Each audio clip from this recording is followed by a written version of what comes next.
Должен вам сказать, что хоккеисты команды ЦСКА тренируются много, усердно и творчески.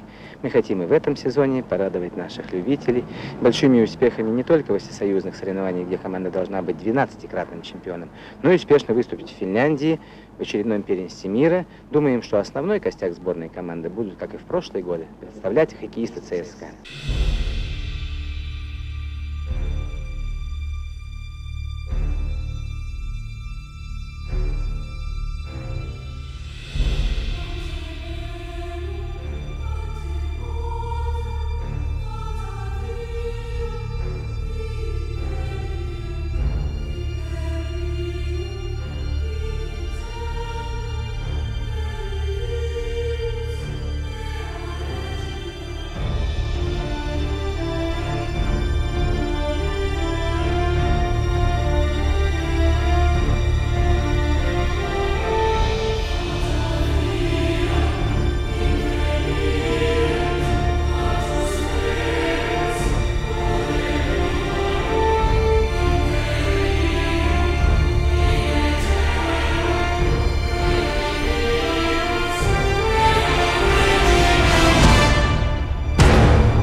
Судьи континентальной хоккейной лиги.